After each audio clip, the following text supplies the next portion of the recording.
I know that a lot of people and myself always thought, oh, something like that could never happen to me. No, it won't happen to me. That doesn't go on around here. And just to wake up one day and realize you're right in the middle of it and you don't have any control over what's going on and you're so lost.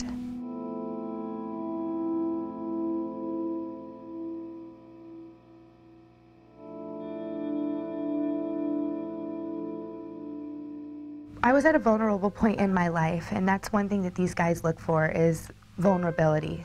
I was going through a separation with the person I'd spent 10 years of my life with. I was 25 when I was introduced to the lifestyle, or actually pulled into it, and was naive. I was found because a girl gave my picture to these guys, and it was a competition to see who could get me. And when the one that got me was with me for so long, and he got me strung out on ecstasy, and I was drinking and things I'd never done before. With him, it was the shame and then the fear, and I owed him money all of a sudden. He had me in a home I couldn't afford to pay for, a car payment I couldn't pay, so many bills, and he chose the night before everything was due to pick a fight with me and send his friend in at my lowest point to prove that I didn't need him and I could do it all by myself, and I wasn't gonna do it, and realized I had no choice. You numb yourself. The drugs that they'll give you, the things they'll do for you to make you think it isn't bad. So every time I had a chance to really think about what I was doing, I'd just do drugs or drink alcohol and forget all about it, numb the feelings. I was always told, oh, I'll expose you for the whore that you are. It was my children he was going to expose me to, my baby girls. It was my brother, who was the only father, brother, grandpa, best friend I've ever had. And he was going to tell him everything. He'd always say if I ever left him or if I ever didn't do what he wanted me to do. And they do things to intimidate you and scare you and make you feel like your family's at risk and you're at risk. I was so confused and lost that when my house got raided, I started laughing at them and said, "But funny." I was like, you FBI is gonna come in my house. I mean, I'm not even doing anything wrong. And my friend looks over and he's like, "What are you involved with?" And I was like, "Nothing." I was like, nothing. Going to jail was wonderful for me. Had I never went to jail, I wouldn't have been able to separate myself from that situation. I wouldn't have been able to get out of it. I wouldn't have been able to see it for what it really was.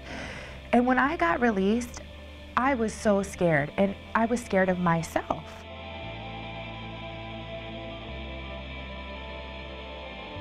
I was a witness in that case and not a victim, but I was a victim to him.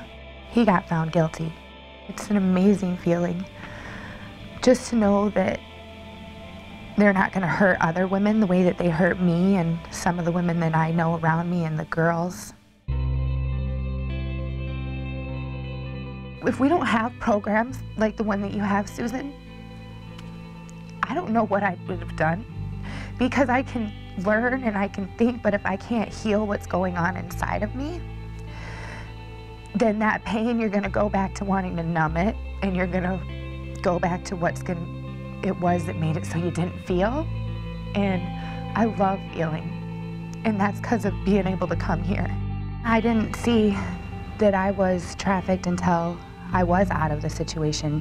And it wasn't just being out of the situation for a moment, it was being out of the situation for 5 months before I realized that what had happened to me. When you're in it, you don't think about it. You don't realize that it's not okay. You don't understand that you're being used. You know, you feel the pain that comes with it, but I had no idea that I was being trafficked while I was being trafficked. There's so much hope, but you gotta get away from it. Once you get away from them and you find safety places, and you'll be okay. When I came here, I helped heal on the inside, and I wasn't only away from it, but I was better. I I am better. I'm strong. I'm strong for my children. I'm strong for myself.